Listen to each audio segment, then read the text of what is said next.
नमस्कार, बहुत स्वागत। मैं ललित प्रजापति और मिडिल ईस्ट को लेकर जो अपडेट हैं, तमाम अपडेट्स हैं, उनकी एक बार बात कर ली जाए।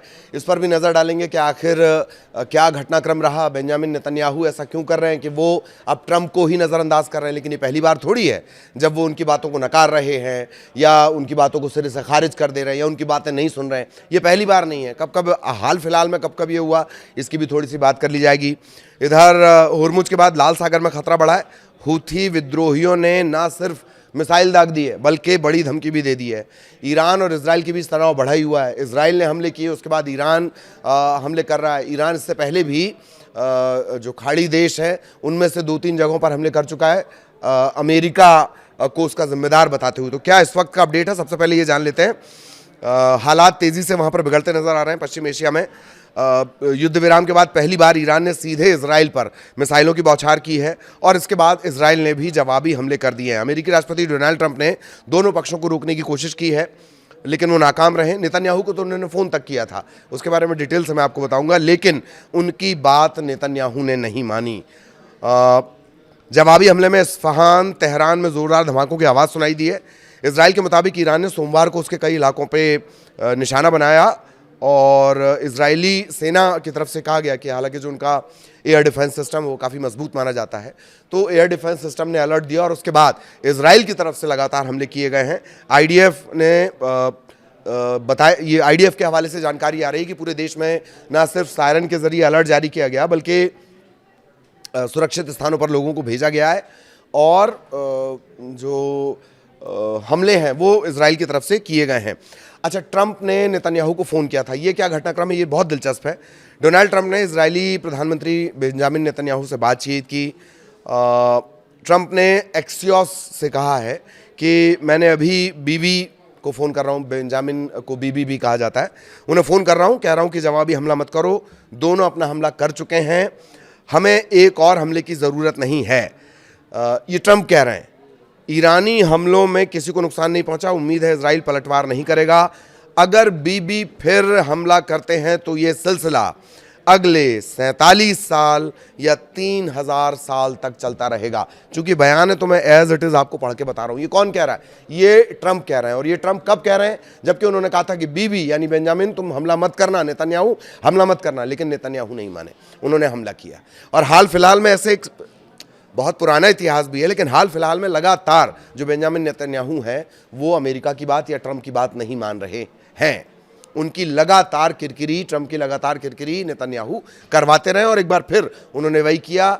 ट्रंप जबकि ये कह रहे हैं कि ये सिलसिला 47 साल या 3000 साल तक चलता रहेगा, पहले वो हमला करेंगे फिर तुम हमला करोगे, लेकिन ट्रंप नहीं माने, नेतन्याहू नहीं माने और उन्होंने हमला किया है। फॉक्स न्यूज़ से भी बातचीत की ट्रंप ने, ईरान को भी संदेश दिया कि तुमने अपनी मिसाइल चला दी, अब काफ़ी है, बातचीत की मेज़ पर लौटो और समझौता करो। ये ट्रंप कह रहे हैं। ट्रंप ने यह भी कहा कि ईरान के साथ जो फाइनल समझौता है, फाइनल डील जो है वो कुछ दिनों में हो सकती है। अच्छा, ये नया विवाद भड़का कहाँ से? नया विवाद कहाँ से भड़कता है? बेरूत के दक्षिणी उपनगरों पर इजराइल ने हमला कर दिया था। बेरूत के दक्षिणी उपनगरों पर इजराइल ने हमला किया। इजराइल ने कहा कि यह कार्रवाई हिजबुल्लाह की तरफ से उत्तरी इजराइल में हुई गोलीबारी के जवाब में की गई। इसके बाद ईरान ने चेतावनी दी थी कि वो जवाब देगा। मिसाइल हमले के बाद तेहरान का रुख और सख्त हो गया क्योंकि इजराइल ने हमला किया। इजराइल के हमले के बाद ईरान ने न सिर्फ चेतावनी दी बल्कि नाराज़गी भी जाहिर कर दी। ईरान की सरकारी मीडिया के मुताबिक सैन्य अधिकारियों ने कहा कि अगर इजराइल ने दक्षिणी लेबनान या बेरूत पर हमले जारी रखे तो उसे और ज़्यादा कुचल देने वाले हमलों का सामना करना पड़ेगा। ये ईरान की तरफ से साफ कर दिया गया था। फिर ईरान ने हमला किया और उसके बाद फिर इजराइल ने हमले कर दिया। IRGC का दावा है कि उसके पास बड़ी संख्या में मिसाइल तत्काल लॉन्च के लिए तैयार हैं। ज़रूरत पड़ने पर इजराइल के ज़्यादा ठिकाने को निशाना बनाया जा सकता है। और ईरान के जो सुप्रीम लीडर हैं मुस्तफा खामनेई, उनके सलाहकार हैं, सैन्य सलाहकार मोहसिन रिजाई, उनका कहना है कि हमला युद्ध विराम उल्लंघन और लेबनान के खिलाफ कार्रवाई के खिलाफ चेतावनी है। किसी भी नए कदम का सख्ती से जवाब दिया जाएगा। ये वो घटनाक्रम हो गया। अभी हम आपको ये भी बताएंगे कि कब कब ट्रंप की जो बात है वो नेतन्याहू ने नहीं मानी। उससे पहले इस वक्त जो मिडिल ईस्ट में अपडेट हैं वो सरसरी तौर पर लाइव पेज के जरिए मैं आपको बता देता हूं। हूथी विद्रोहियों ने इजराइल पर हमले की पुष्टि की है। लाल सागर में भी नई चेतावनी दी गई है। ईरान इजराइल युद्ध में यमन के जो हूथी विद्रोही हैं वो ईरान समर्थित हैं, आप जानते होंगे ये बात। हूथी समूह ये कह रहा है इजराइल पर हमले की पुष्टि करते हुए कि वो इलाके में बढ़ते तनाव का जवाब और कड़े कदमों से देगा। हूथियों का यह भी दावा है कि इजराइल को निशाना बनाकर हमला किया गया है। लाल सागर में इजराइल से जुड़े जहाज़ों को फिर निशाना बनाया जाएगा। ये भड़काने वाले कदम। इजरायली समुद्री आवाजाही पर रोक लगाने की कोशिश की जाएगी। ईरान इजराइल युद्ध से जुड़ा एक और अपडेट है कि इजराइल आर्मी रेडियो जो है उसकी रिपोर्ट के मुताबिक इजरायली सेना का आकलन है कि ईरान के साथ जो मौजूदा सैन्य टकराव है जो पिछले 24 घंटों में ज़्यादा बढ़ा है वो कई दिनों तक जारी रह सकता है। पूरे के पूरे सैनिक एक्टिव कर दिए गए हैं। रिजर्व जो सैनिक रखे हुए थे, रिजर्व फोर्सेस जो ईरान की थी, इजराइल की थी, वो एक्टिव हो गई हैं। ख़ास तौर पर जो वेस्ट बैंक जॉर्डन सीमा है वहाँ पर सुरक्षा बढ़ाई जा रही है। इजराइल की होम फ्रंट कमांड ने भी रविवार सुबह से रिजर्व बलों की बड़े पैमाने पर लामबंदी शुरू कर दी है। यानी इजराइल की तरफ से तो पूरी तैयारी है। फिर ट्रंप फोन करते रहे, क्या फर्क पड़ रहा है। तेल अवीव के एक शख्स पर ईरान के लिए जासूसी करने के आरोप लगे हैं। इजरायली मीडिया की ये रिपोर्ट है। एक व्यक्ति पर ईरान के लिए जासूसी करने का आरोप है। 30 साल का ये व्यक्ति है। कथित तौर पर पैसे के बदले ईरान के लिए सुरक्षा से जुड़े कई काम इसने किए हैं। बेरूत में धमाके सुनाई दिए गए हैं। रॉकेट इंटरसेप्शन की आशंका जताई जा रही है। बढ़ते तनाव के बीच नेतन्याहू ने सुरक्षा कैबिनेट की बैठक बुला ली है और वो कैबिनेट की बैठक करेंगे, उसमें चर्चा होगी और जाहिर तौर पर ईरान से होगी। इसके अलावा और भी हमलों का जिक्र किया गया है। अब वापस उस खबर पर आते हैं। जैसा कि मैंने आपको जानकारी दी थी कि कई बार ऐसा हुआ जबकि नेतन्याहू को रोकने की कोशिश ट्रंप ने की, लेकिन नेतन्याहू ने या तो उसे सिरे से खारिज कर दिया, सिरे से खारिज यानी बोला जरूर कि हाँ ठीक है हमले नहीं किए जाएंगे, लेकिन इसके बावजूद उसने ईरान पर हमला किया, उसने रिटेलिएट किया, उसने रिएक्ट किया। ऐसे भी कई घटनाक्रम रहे, वो घटनाक्रम आपको बताता हूँ। तो जैसे कि मैंने आपको जिक्र किया था कि जो ट्रंप है वो बार बार नेतन्याहू को रोकते रहे, बाकायदा उन्होंने फ़ोन किया, लेकिन फिर भी जो नेतन्याहू है यानी इजराइल है उसने आखिरकार ये हमला कर दिया। ट्रंप ने बाकायदा फ़ोन किया। फ़ोन काटने के बाद उन्होंने राहत की सांस ली होगी, पर जब वो राहत की सांस ले रहे थे तब इजरायली वायुसेना ने ईरान पर हमला कर दिया। और जो ईरानी मीडिया है उसके मुताबिक ये हमला कहाँ किया गया है। ये हमला किया गया है तेहरान, कराज, इस्फहान, तबरीज़ और किरमानशाह में ये पूरे हमले किए गए हैं। जो एक ईरान के खिलाफ ये हमले किए गए, जबकि ट्रंप का ये कहना है कि चलो ईरान तुमने हमला कर दिया, अब नेतन्याहू से कहा कि मत करिए भाई, वरना ये 47 साल तक और अगले 3000 साल तक इसी तरह से हमले का सिलसिला चलता रहेगा। लेकिन इजराइल नहीं माना, इजराइल ने पलटवार किया। ये ट्रंप ने नेतन्याहू से कहा था कि ईरान पर जवाबी कार्रवाई रोक दी जाए क्योंकि अमेरिका और ईरान के बीच जो समझौता है वो बहुत करीब है। चलिए, ये मैंने आपको बता दिया। अब हिस्ट्री थोड़ी सी आपको जाननी चाहिए कि ये पहली बार नहीं है कि जब ट्रंप की बात नेतन्याहू ने ना मानी हो। हर बार वो इस तरह से करते हैं। कई बार मना करने पर भी वो हमला बोल देते हैं।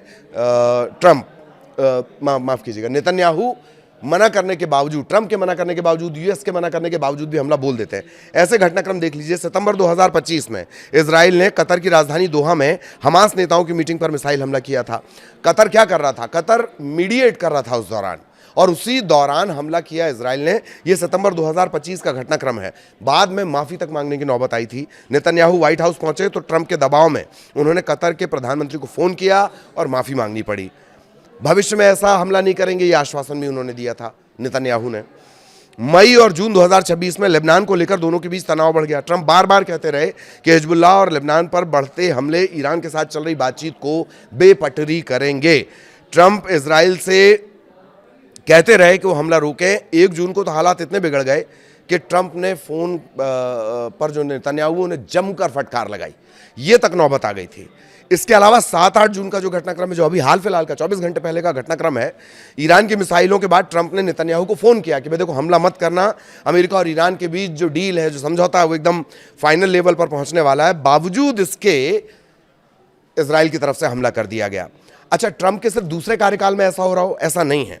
2018 से 2020 के बीच, 2018 और 2020 के बीच सीरिया में ईरानी और हिजबुल्लाह के ठिकानों पर हथियार काफिले और मिसाइल फैसिलिटी पर सैकड़ों हमले किए गए थे। ट्रंप बड़े क्षेत्रीय युद्ध से बचना चाहते थे, सतर्कता की सलाह दे रहे थे, लेकिन इजराइल ने अपने सुरक्षा आकलन के आधार पर अभियान जारी रखा। अब बात यह आती है कि ऐसा क्यों होता है, इजराइल इस तरह से क्यों करता है, क्यों वो किसी बात को नहीं मानता है, वो भी जान लीजिए। इजराइल की जो घरेलू सोच है, राजनीति है और सुरक्षा सोच, वो इसके इर्द गिर्द, इसके आड़े आती है। नेतन्याहू की जो सरकार है वो खुद की सरकार नहीं चला रहे हैं, वो एक ऐसे समझ लीजिए कि बैसाखियों के सहारे वो सरकार चल रही है। और वो बैसाखियां क्या हैं? वो बैसाखियां ये हैं, नेतन्याहू की सरकार दक्षिणपंथी सहयोगियों के सहारे टिकी है। और दक्षिणपंथी जो पार्टियां हैं उनका विचार क्या है? उनका विचार है ईरान, हिजबुल्लाह और हमास के खिलाफ बेहद आक्रामक रुख रखना। तो अपनी राजनीति बचाने के लिए ट्रंप की बातों को बार बार खारिज करते हैं, यूएस की बातों को बार बार खारिज करते हैं। ट्रंप की प्राथमिकता ईरान के साथ समझौता है, क्षेत्रीय स्थिरता है और अमेरिका के अपने खुद रणनीतिक हित हैं। इसीलिए बार बार ट्रंप चाहते हैं कि भैया ये मामला रुक जाए। अंदर खाने उनकी भी स्थिति कमजोर है। नेतन्याहू इसी वजह से मना कर रहे थे।